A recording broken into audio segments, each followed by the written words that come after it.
Hi, everyone, and welcome to another episode of the Trade War podcast from the Information Technology and Innovation Foundation. I'm your host, Stan McCoy, and this is the series where we delve into the roots and realities of our current global economic conflict. We're recording today's episode on the 22nd of April, so keep in mind that things may change by the time you listen to this or watch this. I'm very pleased to be joined today for an episode titled Pacific Theater by two very distinguished guests. Of course, Pacific Theater is a nod to both the geopolitical platform and to the political spectacle surrounding current U.S. trade policy in the Asia-Pacific region. With President Trump announcing sweeping new tariffs, including the Liberation Day package on April 2nd and subsequent modifications, our partners across the Pacific region are undoubtedly watching and reacting in real time and trying to make sense of what has been a complete moving target. Joining me to help unpack all of this are the two exceptional guests on the screen. First, Han-koo Yeo, the former trade minister of the Republic of Korea and one of the key architects of the modernized KORUS agreement, the Korea-U.S. Free Trade Agreement. And second, Wendy Cutler, the former U.S. trade negotiator and acting deputy U.S. trade representative who led the KORUS talks for the U.S. side and also headed up an expansive APAC portfolio that included negotiations with Japan, China, Korea, and since leaving USTR, Wendy has become a leading voice on Asia-Pacific trade policy and strategy as vice president of the Asia Society Policy Institute.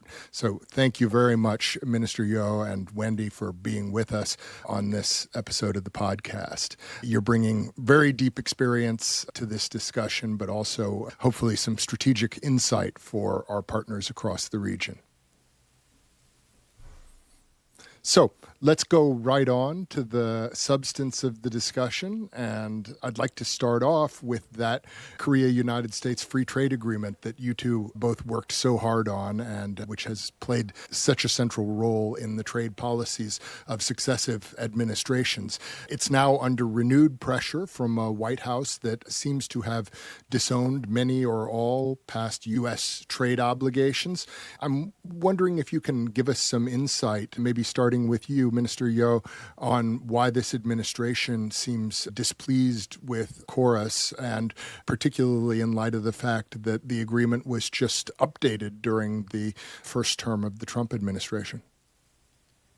Okay, thanks, Stan, for having me. I think this KORUS FTA is really a backbone of U.S. and Korea economic partnership. And it is 13th year in its implementation. And as you mentioned, we have gone through this amendment process during Trump 1.0.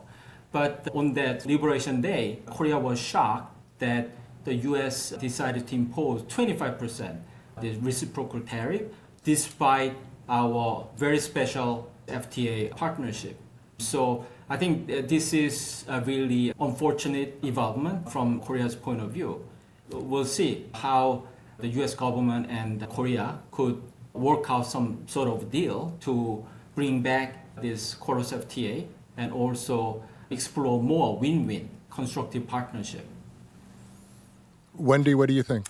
I agree with what Han-koo just said, but I would also just add from the Trump administration's perspective, it seems to be all about the size of the U.S. trade deficit with Korea. And when you look at the size of the deficit now compared to Trump 1.0, I think it's more than doubled, at least with respect to goods. And that's what the administration's focusing on. That's what their reciprocal trade formula is all about. And so I think that's what's motivating them. But as Han-koo said, we have a good foundation for work and for economic cooperation. So my hope is that through this set of negotiations that's underway, that we find additional areas where we can cooperate and lead the region that also paves the way for the reciprocal tariffs on Korea to be unwound. Yeah, that's a great insight, Wendy. I think the focus on the goods trade deficit is something that has been certainly a point of concern for the ITIF, focusing as we do more on technology policy issues that are largely, although not entirely, outside the realm of goods trade deficits. And there are plenty of those issues out there. I'm really curious, Minister Yeo, about how this is playing out on the ground in South Korea, both in terms of public reaction to the approach that the Trump administration has taken and in terms of how the government is trying to manage that at what is, as far as I understand, a delicate moment in domestic Korean politics. First of all, yes, as Wendy mentioned, the trade deficit that the United States has with Korea seems to be actually one of the big issues which cause this kind of 25%. But I think this simple formula that we saw doesn't really reflect the quality and complexity of these relations, especially this Korea's trade deficit is very highly linked to the surging investment from Korea recently. Actually, for the last 2 years, Korea was number one in terms of foreign investors in greenfield investment, for example, semiconductor, EV, batteries, etc. And when you invest and then when you build factories in those manufacturing facilities, you need to bring machinery and some of the intermediate goods which are not readily available in the host country at the moment. Korea sees this as a more kind of temporary and then actually also more healthy kind of trade deficit compared to you just import the finished products from your country. So we need to really capture this qualitative aspect of this very complicated and constructive bilateral relations. And you ask about this delicate, this domestic situation in Korea. Yeah, you pointed exactly right. That right now, the former President Yoon was impeached. It's a campaign mode in Korea. Yeah. And June 3rd, Korea will have an election. And the next day, a new president will be inaugurated. Although these tens of negotiators from Korea will be coming actually the day after tomorrow in Washington, D.C., for this 2+2 meeting, I think the big debate in Korea is whether the current caretaker government has really democratic authority to negotiate and even conclude this 2+2 negotiation. So my view is that if you look at each of these issues that President Trump is talking about, for example, this LNG and this investment and the Alaska project, even defense sharing, cost sharing, I think these issues have a ramification for several years to come. So I think it makes sense for the next government to finalize this deal with Trump administration. This discussion that's going to take place starting in 2 days, as you pointed out, is playing out, of course, against the backdrop of years and years of bilateral negotiations between Korea and the United States that you've each been deeply involved with. I'm curious, Wendy, what do you see as the prospects for success of this discussion during the 90-day pause period? And is there enough that Korea can offer to placate the Trump White House? I think so. I think Korea is a great story to tell vis-a-vis the United States. As Han-koo just said, they're one of the largest foreign direct investors in the United States, cooperation on energy, AI, technology, and let's not forget shipbuilding. Just last week came out with its remedies to deal with unfair trade practices by China in this sector. And the logical partner for the United States here is Korea. So again, I think Korea has a lot to offer, and I'm hopeful that the administration will recognize that. What concerns me, though, is just getting back to this simple formula that was used to come up with these tariffs, that each country has a unique story to tell, frankly. And that story is not captured in that formula. For example, if you're an FTA partner, by definition, 99% or close to that of your tariffs are at zero. you don't get credit for that. You don't get credit for all the foreign direct investment you've made in the United States. As Han-koo just said, there's a huge difference between shipping over machines that are then going to be used by American workers in a high-tech factory to do high-tech manufacturing and shipping agricultural products or some other finished product. It's completely apples and oranges in terms of the job impact. Yeah, so that's why. Yeah, and so even though the formula didn't capture it, I just hope during the negotiations that these issues do come to the forefront and the U.S. negotiating team recognizes what an excellent partner Korea has been and is and will continue to be if we can find kind of this win-win way forward. Yeah.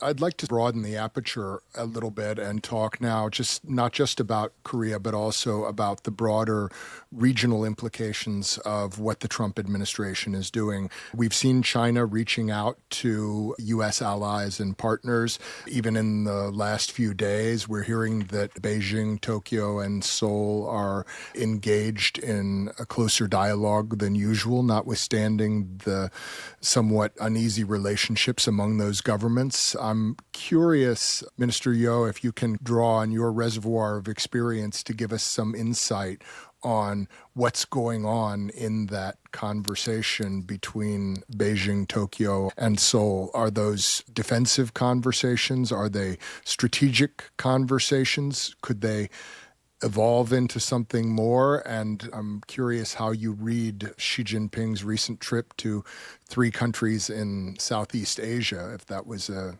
successful bridge-building venture on his part. Let me first talk about this kind of broader Asian perspective. Please. When it comes to this U.S.-China, this competition, and this massive tariff from Trump administration and how that could affect this geopolitical landscape in Asia. I think Asia, there is motivation to diversify and de-risk from this previous China-reliant supply chain. I think in case of Korea and Japan, if you look at this trade and investment data for the last few years, you see clearly this new trend of trade investment and supply chains de-risking from China. And also, if you look at this Southeast Asian country, I think with all this China Plus strategy, many global companies, not just Chinese companies, but Korean, Japanese, European, and even American companies, they are investing in the Southeast Asia, sort of an alternative production base to diversify from China. So this has been, I think, positive development for the last few years, which was in part triggered by the U.S. policies of CHIPS Act and then IRA and all these sort of industrial policy in the U.S. But now this massive tariff on Korea, Japan, and also all these Southeast Asian countries, I'm concerned that this tariff may really slow down this trend or even kill the momentum happening in this Well, region. you could find yourself de-risking from the United States, right? Simultaneously. Exactly. How do you simultaneously de-risk from both China and the United States? Yeah, exactly. So I think the U.S. needs to be real cognizant of this kind of changing dynamics due to this massive tariff. And also recently there was this Korea, Japan, and China, this trilateral trade ministers meeting. And I got a lot of the questions about, is this really strategic kind of a shift of Korea, Japan, or just defensive? I see this more as defensive. Obviously, I think to Korea and Japan, the U.S. is an anchor, there's no doubt about it. But also, for the last 4 or 5 decades, this supply chain has been so interconnected between Korea, Japan, and China. From Korean and Japanese point of view, also it's important to maintain the stability of the supply chain with China.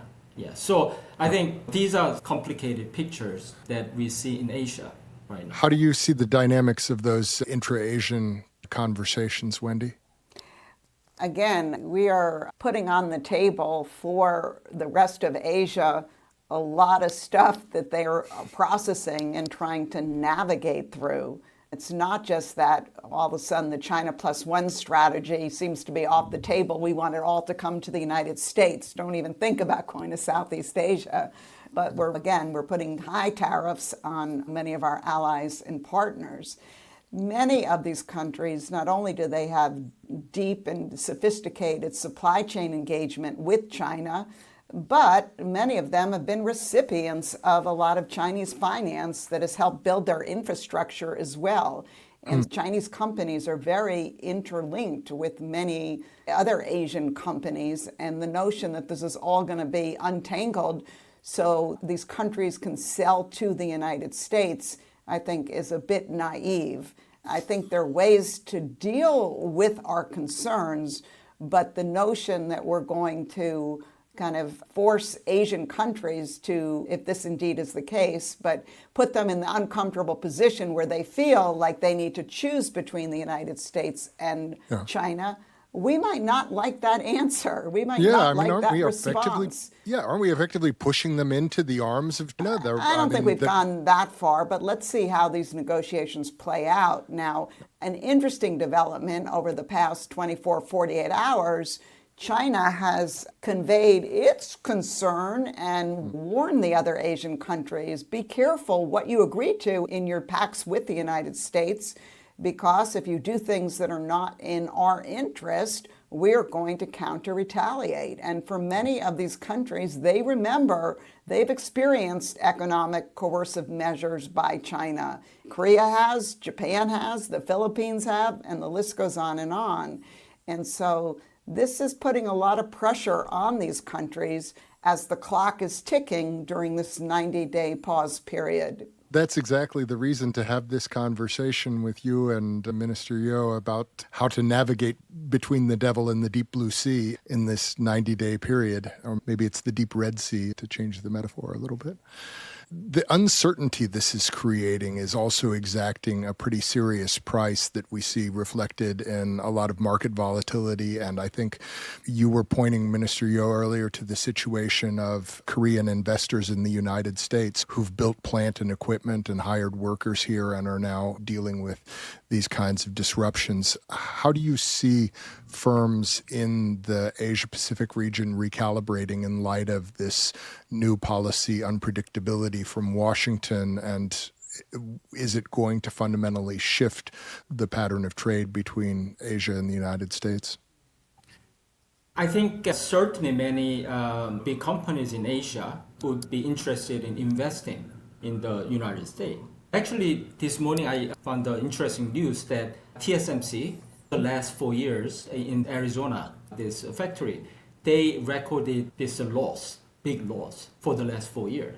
Despite that their business is really prospering and they have a really market dominant position, right, in the foundry business.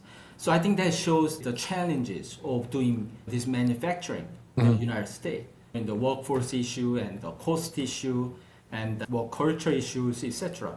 So I think that is why some sort of intervention by the government to make this manufacturing environment more business friendly, the workforce training or constructive intervention that the government can make could be helpful to inducing this investment from Asian countries. But right now there's a big uncertainty. What is going to happen to CHIPS Act, to all these subsidies or tax incentives or this workforce training program, and also IRA as well. So I think this uncertainty, if really continues to linger, then I think it could really negatively affect the potential investment from Asia and rebuilding this manufacturing sector in the U.S.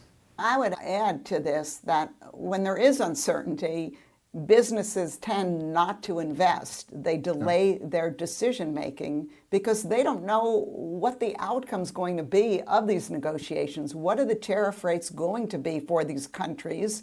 And frankly, even if we reached a deal with country X, where country X has agreed to do, let's just say, 10 things, I'm sure the administration will want to have some kind of snapback provision in the agreement, which would basically say, if we think you haven't lived up to your commitments, then we're going to go back to that reciprocal tariff rate. So unfortunately, I think the uncertainty is going to continue.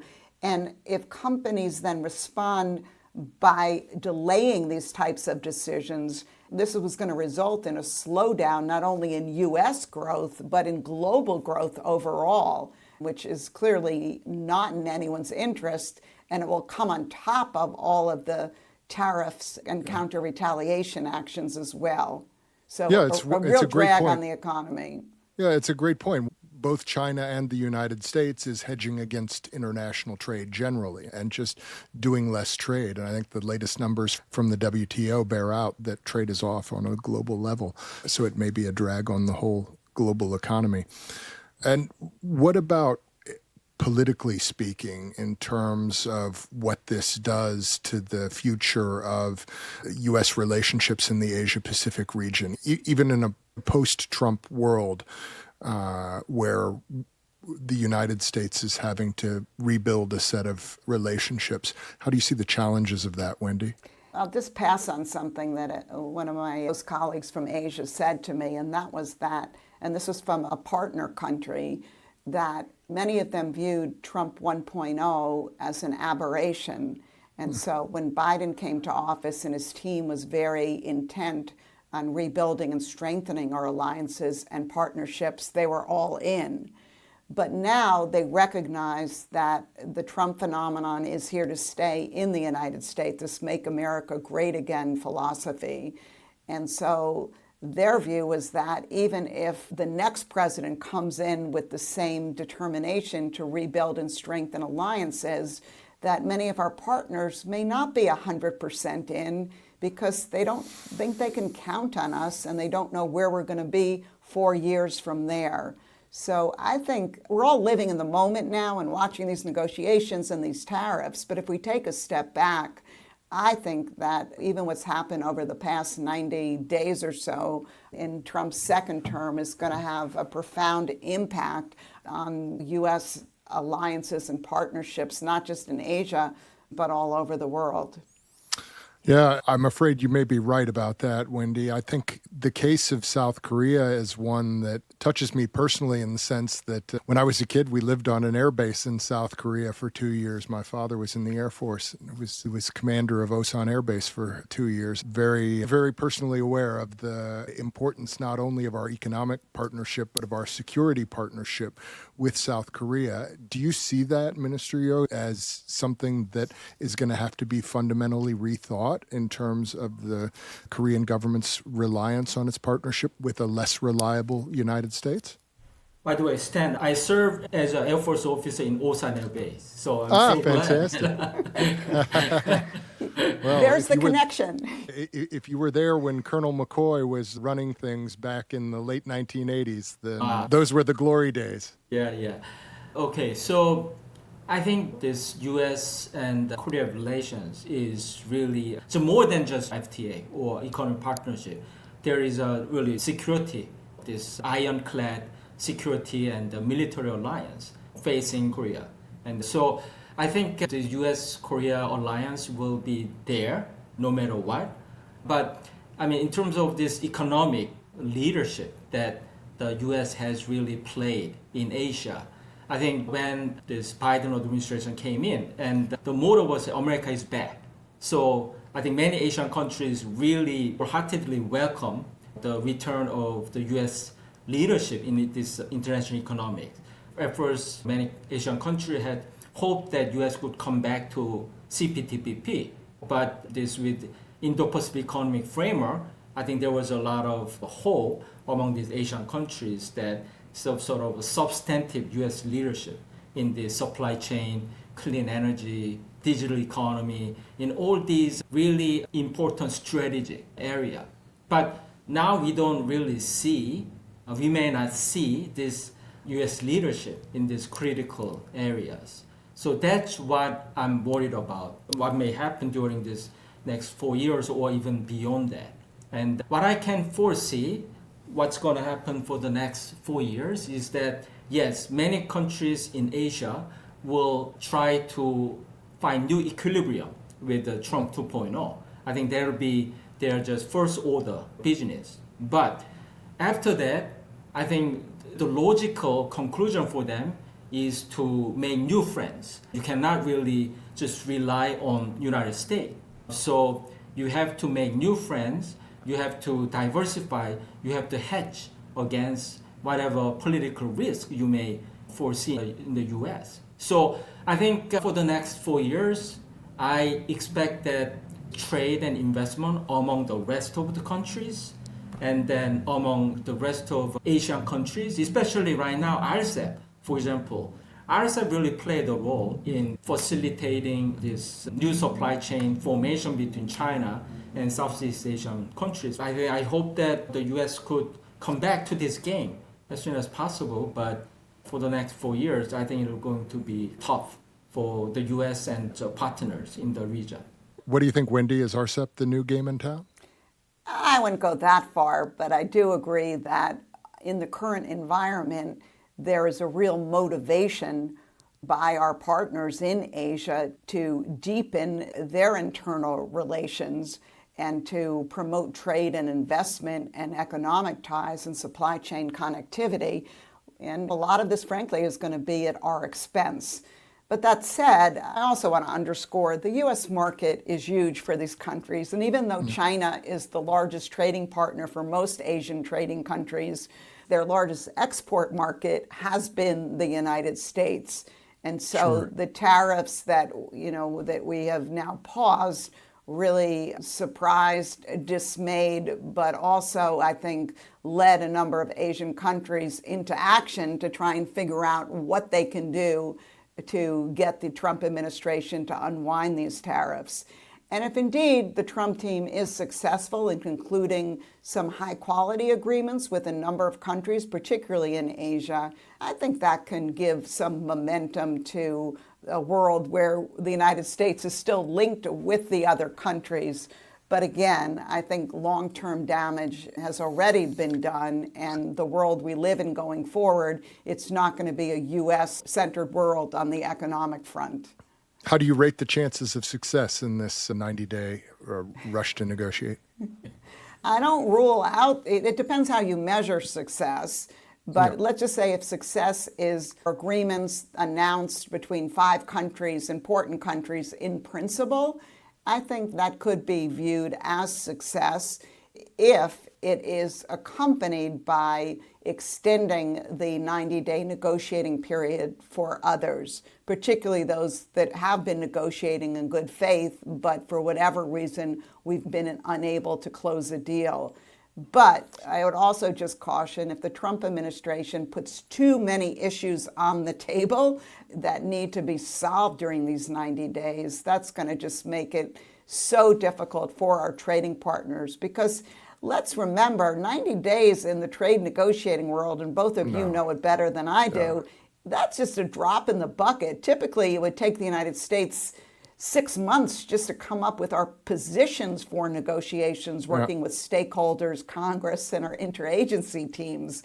And the notion now that we're going to just put it all on the table and wrap this all up in such a short period of time is a little mind-boggling for me. I think it's an enormous challenge, and it suggests to me that maybe some of these agreements, if indeed they're reached, that the bark is worse than the bite, that they're not going to be as invasive or intrusive as some of our trading partners currently fear.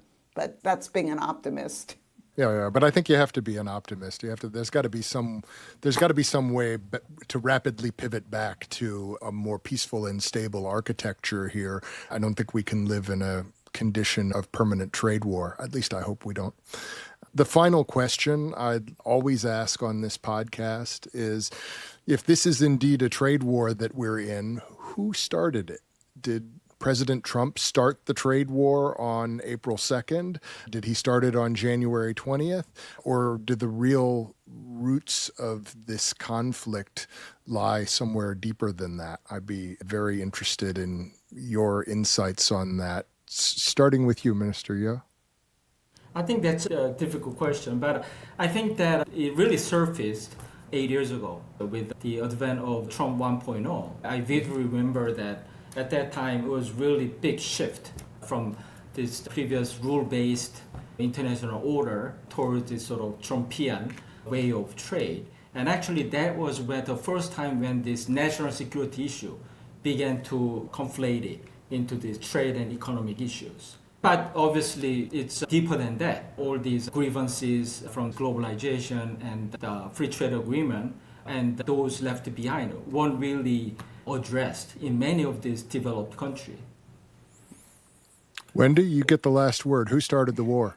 Again, it's a complicated question, but the concern about international trade in the United States, those concerns have been building for a long period of time. I left USTR in 2015, and even then, you could sense that things were changing. And frankly, we had just concluded the TPP negotiations, and while we felt like we got a good deal, none of us were under any illusion that this was going to be an extremely tough agreement to get through Congress, and it never ended up being submitted to Congress. And of course, President Trump exited from the agreement.